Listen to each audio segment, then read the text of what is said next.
minister during the period whereby that systemic doping, happened. That's the reason why IOC is saying he's been banned, suspended from all IOC activities. So the thing is, ask yourself at the 20 Olympic Games, are we going to have Russia? Because he said after the Winter Games, it might be lifted partially or something.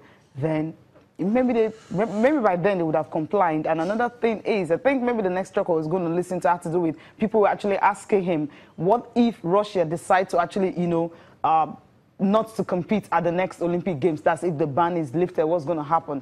Well, let's just hear from him.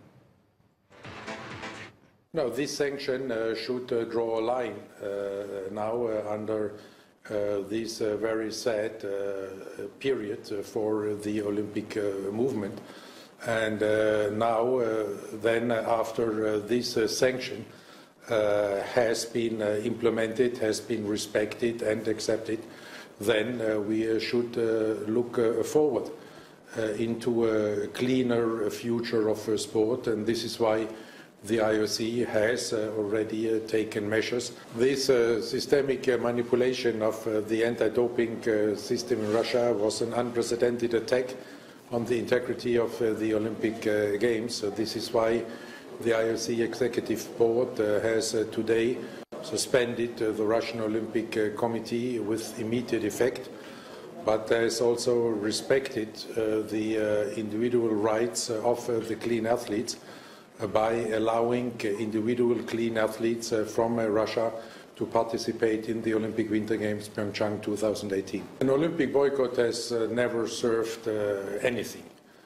And secondly, there is no reason for any boycott because the clean Russian athletes will have the opportunity to participate in the Olympic Winter Games. So I hope that these athletes will take this chance and will see the great opportunity they have with this decision to present a new and clean generation of Russian athletes, and in this way to build a bridge into a clean future of Olympic sports. Hopefully, he cleaned it up. That's what everyone is waiting for. And that boycott may not just work. But I think most Russians obviously are not happy with the decision because they felt they've done enough, to gain the trust of IOC, of WADA. But unfortunately, not enough. There are two ways to look at it. If you look at it from the administrators, the Russian government, the powers that be, this is a slap. They consider it a slap. And that's why you talked about the what-ifs. One of the what-ifs is if Russia goes along with this threat to boycott the Olympics. We saw what they did in 2016. They organized their own mini Olympics. There's something in of it. But Thomas Bach was quick to say he has never served anybody. Yeah. So then the other angle to look at it from, the athletes, the coaches, these guys are the ones that are going to be affected. The administrators are okay, they have the money, they have everything, they have the clout, they have the power. But for a sportsman, competing fairly and emerging as a winner in your discipline is the ultimate for any sportsman. Yeah. And if you take that opportunity away, I mean, there's nothing left. They're not taking it away. That's why they say, okay, you can compete under Olympic flag. That's what I'm saying. Russian national if Russia decides to boycott, they take that opportunity away from the clean athletes who will really want to compete. Okay, reactions have been coming expectedly, and this one is coming from Australia, where they feel, okay, this is really good because they've never seen anything like this before.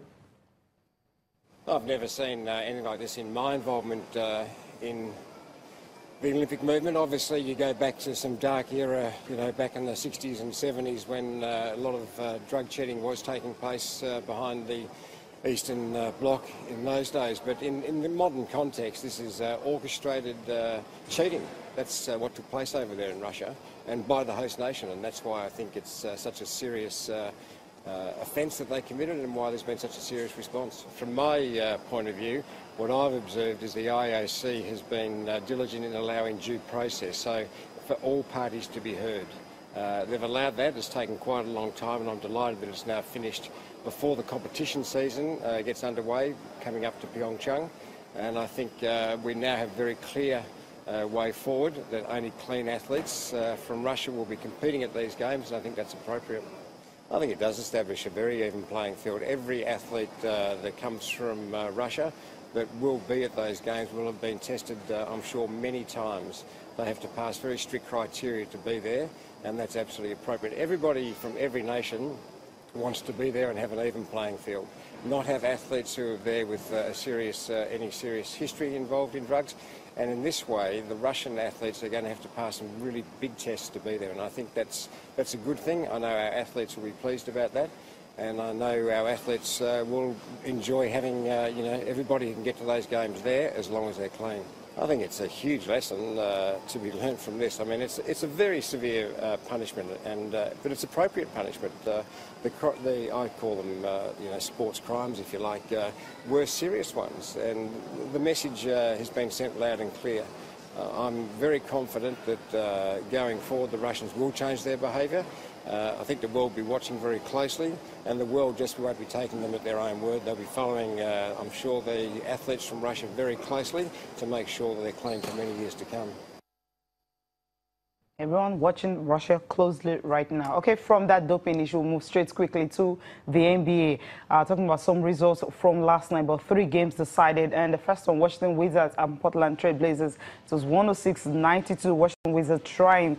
Bradley Beal was the one who scored a career high, 51 points for them to be able to beat them on the night. Remember, they lost to Utah Jazz 116-69. But Bradley Beal just ensured that that didn't happen this time around. In other games, you have Oklahoma City Thunder. Russell Westbrook had his 7th triple-double of the season, finishing with 34 points, 14 assists, and 30 rebounds, and that was done in 38 minutes. You would say this guy is really on fire. And now for Utah Jazz, they had a 6-game winning streak snapped by the Thunder. Raptors and Phoenix Suns, that's what ended. Raptors 126 and Phoenix Suns 113. For Russell Westbrook, well, the alien DNA test they've been talking about, or rather, will definitely be done this time around. We'll go for a break now. We'll come back. We'll be looking at updates coming from the Super Eagles. It's all about the sports minister. What does he have for the Eagles?